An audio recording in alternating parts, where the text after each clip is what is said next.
Ladies and gentlemen, welcome to this beautiful day, which I start off by drinking a nice big glass of water like all the influencers out there. No, I actually do this because I'm always a thirsty hoe. No, just kidding. I do it because I'm always thirsty and it's good to stay hydrated. Next up, I I boil myself a cup of nice Earl Grey tea, or that's what I've been obsessed with lately, and change into some nicer clothes from these sexy pajamas. Yay. Alright, yeah, as I said, boil myself some tea. Why can't I speak English? And just wanted to let you know, welcome to this 2:20 a.m. morning routine. I'm just kidding, it was more like 10:30 or something. Here I am cooking some porridge to myself because I eat that every single morning. Then I do my, I don't know what this is called, it's like a neti potty, I think. I know many people are disgusted by this, but it's really efficient and works well, especially now in spring when there's like a lot of, the stuff that comes from trees and makes you allergic. Yeah, that. So this rinses out all your sinuses and, makes your nose all non-congested and stuff. Great. Yeah. Super vocabulary I have going on here.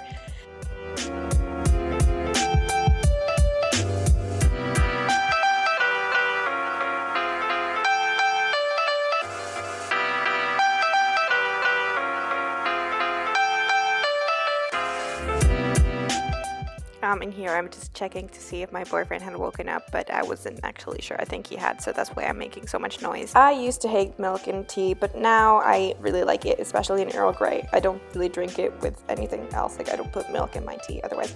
But here is our lovely little view from Turku. And I usually read a book while I'm eating porridge, or sometimes. Currently, I'm reading Tunnelukkosi. I don't think it's translated to English yet, but it's a psychology book, which I just got. And then I'm also reading The Witch of Portobello by Paulo Coelho. Is that how you say it in English? Anyway, but today I decided to go with the psychology book because, well, you know me. So sometimes studying looks like this. And sometimes, usually when I exhaust myself, it looks like this. I have chronic mononucleosis, which summed up means my cells still think they're constantly fighting a virus, so anything that's normally maybe a little stressful becomes overbearing. So for instance, exercise, which usually makes you look like this, makes me end up looking like this, wanting to sleep for a few hours, or makes my stomach upset like this day in the vlog. Point is, this affects everything, and especially the small things, meaning small sources of stress like deadlines and study schedules, become overbearing. So I've had to adapt from my very routine life to tuning into my body and recognizing when it needs to rest. So this vlog will be a 2-day study vlog. One where you get to see one of my bad days and how I cope, and the second one where you get to see a good or a normal day for me. So you'll get the theory needed for how to get your ass to your desk and study during quarantine, and then seeing what reality can be like sometimes. I don't know why my stomach started hurting. I did drink some kombucha yesterday, but usually my stomach actually really likes it. So it's like 10, almost 11, 10:45. I think I'll meditate a bit to just get me in a bit of a better mood, and then open the windows and then try to start studying. But I'm really positively surprised because I was expecting like last night that today's gonna be a complete catastrophe day, but no.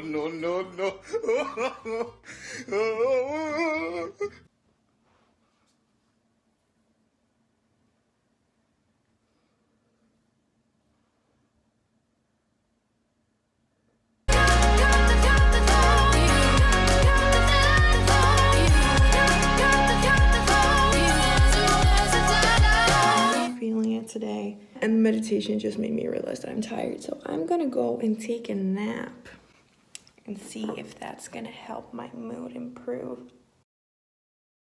I tried to sleep for like 20 minutes but just ended up crying, and I'm really not feeling well today, which you might see from my eyes. My stomach is really upset and I don't know why.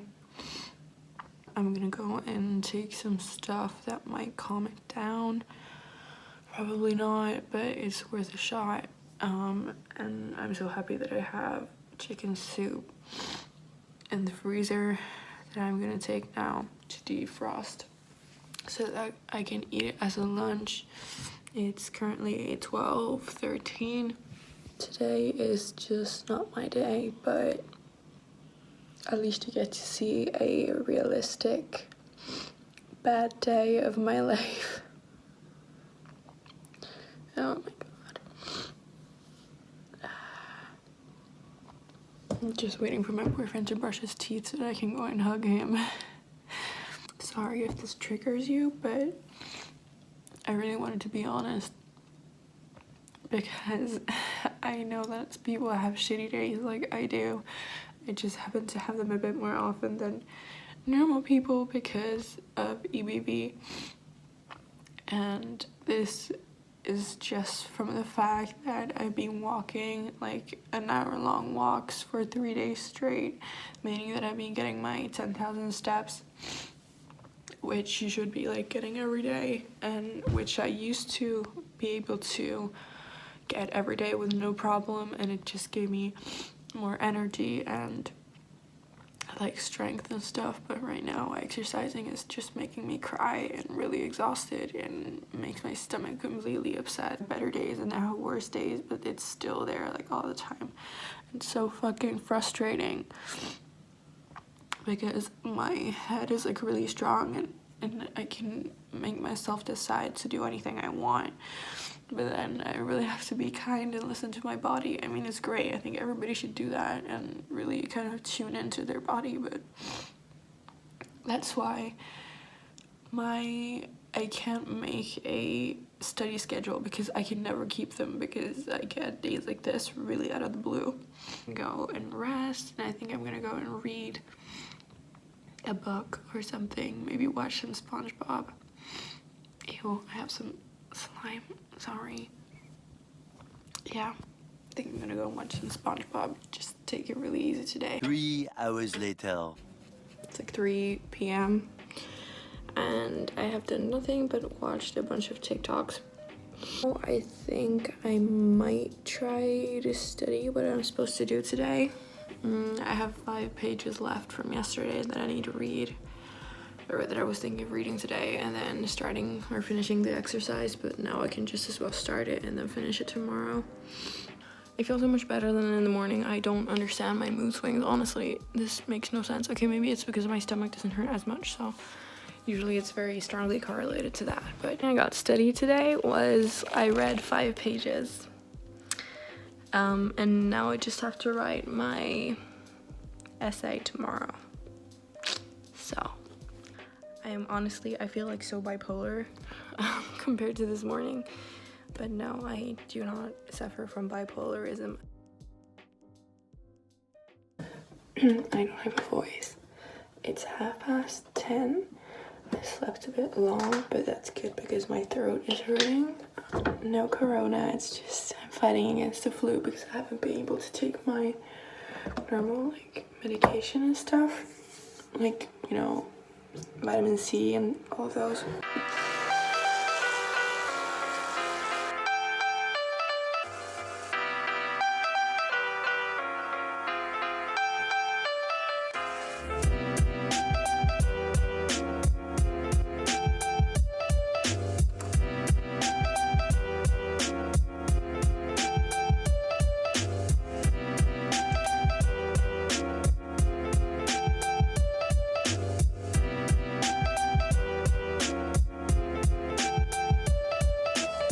Hello everybody and welcome back to day 2, also known as the good day.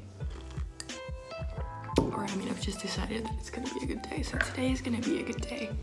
It's raining outside, so it's a perfect day to stay inside and study, or just like chill, you know, whatever, cozy up and stuff.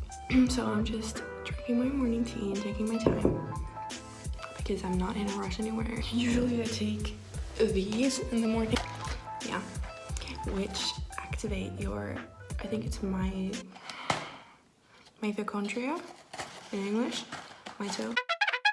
Basically, mitochondria is the source of energy in your cells, and it makes it activate and produce more energy so that you have more energy and are more focused, because I've been suffering from brain fog. So this helps with that. In general, if somebody else wants to use it, go ahead. Yeah, so I'm not gonna take that today because my stomach has been upset, so I'm trying to stay to the minimum and like let it rest before I restart them.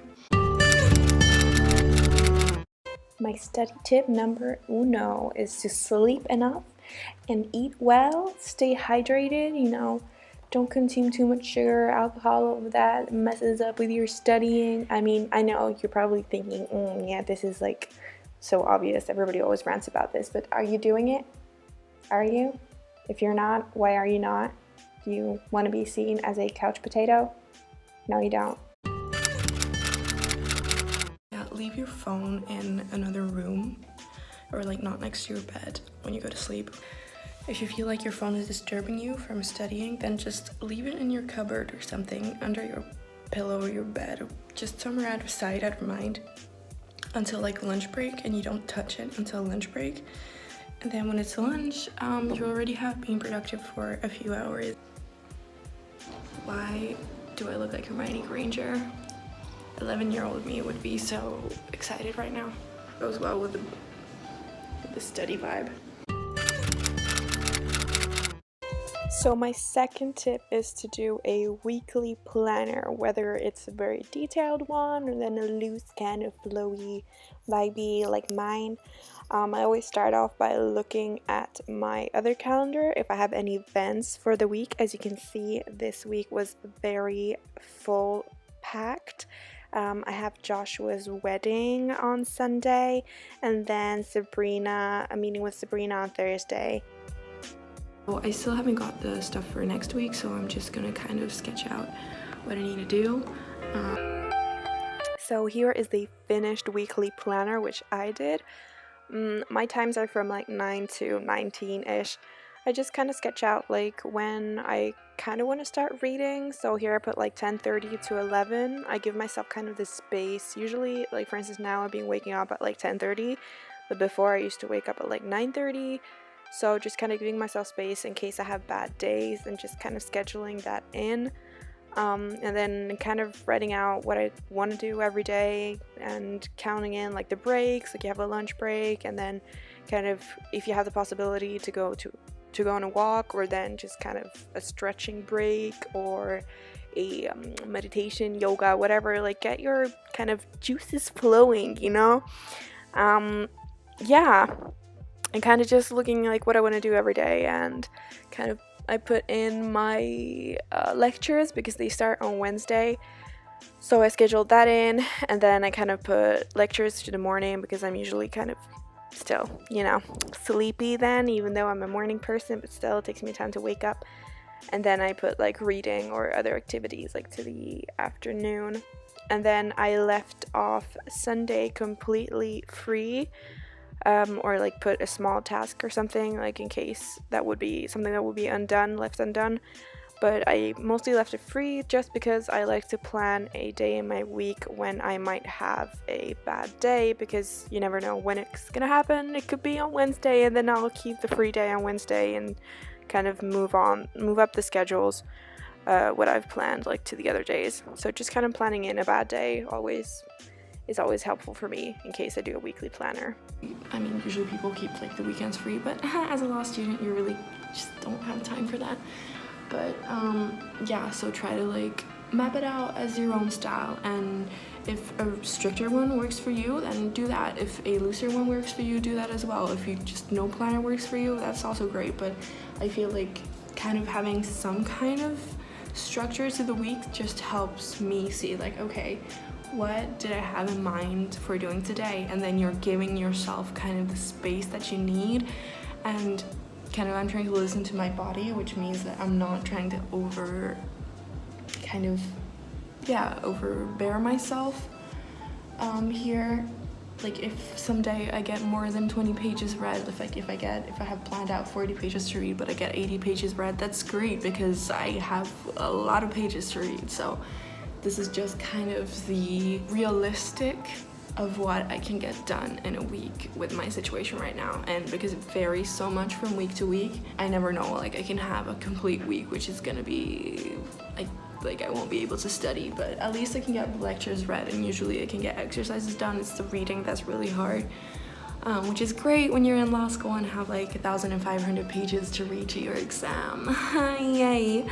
So my tip number 3 is to do the weekly planner, but also to give yourself space and to listen to yourself and don't push yourself too hard.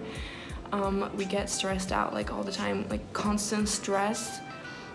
My body reacts really easily to stress, especially my stomach, as you might have heard. And it's really important that you listen to that, because otherwise it leads to you being burned out at like 28. Some of us can handle stress better than others. I personally don't handle stress very well, so I don't know why I chose this to be a lawyer as my future job, because it's kind of stressful, but... Okay, so I kind of went on here after this, but my point was that if you're a person who doesn't have quite a lot of self-control, try to set yourself some limits, any kind of limits, boundaries, etc., to kind of make you go towards that work and get the stuff done, and then reward yourself after that with like the Netflix or whatever, you know, you like to usually do. If you feel like it's kind of hard to get yourself motivated and to start and all of that, do the schedule and stick to it. You'll get stuff more done when you plan out and, okay, now this is what I'm going to stick to. If you're a very disciplined person and have a hard time letting yourself do nothing, schedule in those breaks and take awareness in allowing yourself a day or even parts of the day when it's okay not to do anything. Quarantine makes it very easy for us to feel the need to constantly be doing something, but that's really not the case. Our mental health needs some space to do nothing in order to not become overstimulated. The 4th tip is the Pomodoro method, which means that you basically take any timer that you have. I installed this app called Horo. Yeah, I'm not gonna explain why it's funny and finished. And then you basically add the time you want. Usually it's 25 minutes, and then you keep a 5-minute break, but you choose the time you want, and then you like cycle it. But basically I just set half an hour and I press play, and then I'm supposed to have a 5-minute break and then continue half an hour, and then I usually keep like a 20-minute break or something. You find your own, whatever suits you, decide it as you want yourself, but it's just easy because then you study intensively that time. Sometimes I just like to study intensively like an hour and then keep like an hour break, or sometimes I study half an hour and keep a half an hour break, so it just kind of goes with your mood. But at least if you feel like you have problems concentrating, or like, yeah, it's easy that you just set a certain time and you're like, okay, now I'm gonna focus this time to just doing this task, nothing else, and then keep your break. So it's kind of like forcing you to study effectively instead of like studying 10 minutes and then going on your phone and then, you know, so. And tip number 5 is to keep post-its next to your workspace, either virtual ones or then physical ones, and write down any task that comes in mind while you're studying during that intensive period, and then take care of that task when you're on your break. So for instance, if you have to call somebody, your doctor or whatever, you do that on your break, but you write it down so that you don't forget. I always remember a bunch of tasks that I have to do right when studying, so it's a really handy trick to have them next to you. Okay, so it's now a few hours later. I'm gonna eat some lunch. So I'm just having some leftover burrito bowl from I'm gonna put some asparagus in the oven. So I ate my lunch while watching Jay's psychology lecture, which was nice. And then I continued studying, pretty self-explanatory. I just finished I've done my first assignment and now I've started on my second one, but it's harder than I expected, so I don't think I'm gonna finish it today. We're gonna go grocery shopping in a minute because we have a lot of things that we need. So I'm gonna get some fresh air and maybe that'll stimulate my brain or something, but yeah. It's 4:30, I think, yeah. So I think I'm pretty much done with studying for the day, almost 5 p.m. The grocery shopping went really quickly. It was a nice little walk. We had some lovely dinner and then our FaceTime with my friends, and that brings us to editing me. Hi, I hope you like this video. If you did, please leave a thumbs up and a nice comment or something, you know. Subscribe if you're new. Hi, welcome to my channel. Nice to see you in the end, but yeah. I will see you in the next one. I hope you are all doing good in quarantine. At least my tangled hair is doing great. So, toodly-doo, bye.